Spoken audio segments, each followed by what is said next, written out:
السلام علیکم ورحمۃ اللہ وبرکاتہ۔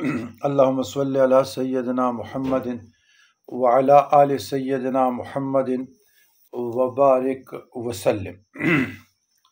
برادران اسلام، رمضان المبارک کی آمد کے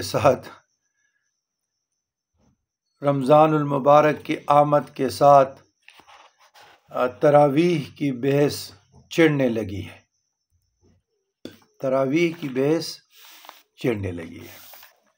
تو سوال یہ ہے کہ 20 رکعت تراویح قرآن اور حدیث سے کیا ثابت ہے؟ دو نمبر، اہل حدیث 20 رکعت تراویح کی کیوں قائل نہیں؟ نمبر 3، اہل تشیع کے ہاں تراویح کا سٹیٹس کیا ہے؟ عزیزان گرامی، تراویح کو پہلے سمجھنا پڑے گا کہ تراویح کیا ہے۔ یہ بھی نوافل ہیں۔ حضور علیہ الصلاۃ والسلام کے زمانے میں بھی یہ نماز ہوئی ہے، ابو بکر صدیق رضی اللہ تعالیٰ عنہ کے دور میں بھی یہ نماز ہوئی ہے، لیکن باقاعدہ طور پر علیکم بسنتی سنتی خلفائے راشدین امیر المومنین والمسلمین عمر فاروق کے زمانے میں اس کو جمع کیا گیا، اور اس پر مذاہب اربعہ کا متفق علیہ اجماع ہے۔ حضرت عمر فاروق رضی اللہ تعالیٰ عنہ کے دور میں 20 رکعت تراویح پر صحابہ کا اجماع ہے، پھر صحابہ کے علاوہ تابعین کا بھی اس پر اجماع ہے، اور اب تک 1400 سال گزرنے کے باوجود مذاہب اربعہ سے مراد امام اعظم ابو حنیفہ، امام مالک، امام شافعی، امام احمد بن حنبل رحم اللہ تعالی اجمعین مراد ہے۔ تو آج تک متفق علیہ اجماع ہے 20 رکعت تراویح پہ۔ تو جہاں پہ صحابہ کرام کا اجماع ہو اور اس میں کسی صحابی کا اختلاف نہ ہو، تو یہ عمل سنت کے بجائے سنت مؤکدہ کہلائے گی۔ سنت مؤکد، اب کوئی اس کو سنت کہے، نوافل کہے، سنت مؤکدہ نہ مانے، لیکن میری رائے یہ ہے کہ یہ سنت مؤکدہ ہے، اس لیے کہ اس میں تمام صحابہ کا اجماع ہے۔ اچھا، اس کے علاوہ اہل حدیث کا رولہ کچھ یہ ہے کہ اہل حدیث میں بھی بڑے علماء 20 رکعت تراویح کے جواز و استحباب کے قائل ہیں۔ وہ کہتے ہیں 20 رکعت تراویح پڑھنا مستحب ہے، کیونکہ اس پہ صحابہ کا اجماع ہوا ہے۔ وہ میں انشاءاللہ ریفرنس میں ڈال رہا ہوں، قرآن اور سنت سے، احادیث سے، آپ وہ پڑھیے گا۔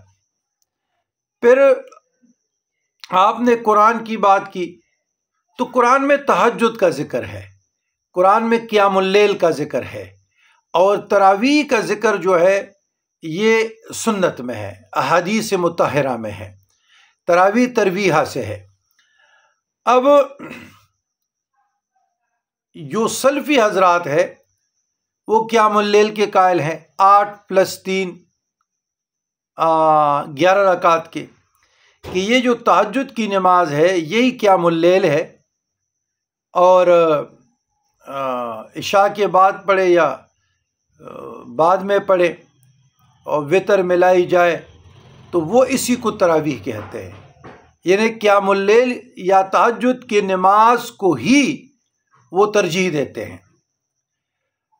تو رہا فقہ جعفریہ کے اہل تشیع کی بات، وہ نوافل کے قائل ہیں، کیونکہ وہ جو تراویح ہیں ان کے ہاں وہ اس کو بدعت سے تعبیر کرتے ہیں کہ یہ عمر فاروق رضی اللہ تعالیٰ عنہ کے زمانے میں جمع ہوئی۔ لیکن بہرحال اہل سنت الجماعت کا، مذاہب اربعہ کا متفق علیہ اجماع ہے، اس پہ صحابہ کا اجماع ہے، اور وقت کے امیر المومنین والمسلمین عمر فاروق رضی اللہ تعالیٰ عنہ جیسے جلیل القدر صحابی کا اجماع ہے۔ اس نے شورا کو اکٹھا کیا، جو لوگ وکرے وکرے پڑھ رہے تھے۔ تو علیکم بسنتی و سنتی خلفائے راشدین، تو کوئی صحابی اپنے سے کوئی عمل نہیں کر سکتا۔ ظاہر ہے وہ صحابی حضور علیہ السلام کی مجلس میں رہا ہے، صحبت میں رہا ہے، حضور علیہ السلام سے فیض پایا ہے، تو جہاں کسی صحابی کا عمل ثابت ہو جائے، اس پہ عمل پیرا ہو، تو وہ مرفوع کہلائے گا۔ تو لہٰذا 20 رکعت تراویح نوافل ہے، قرب خداوندی کا ذریعہ ہے، اس پر اجماع ہے۔ اور یاد رکھیے گا کہ امام ابن تیمیہ، ابن قیم، ابن باز، البانی جس طرح طلاق کے مسئلے میں علیحدہ کڑے ہیں نا، اس طرح تراویح کے مسئلے میں بھی علیحدہ کڑے ہیں۔ یہ قلیل ہے اور کثیر کا اجماع ہے، متفقن علیہ ہے۔ تو ریفرنس میں بھی آپ دیکھ لیجئے گا، تو 20 رکعت تراویح افضل ہے، اولا ہے، اس پر عمل کیجئے گا۔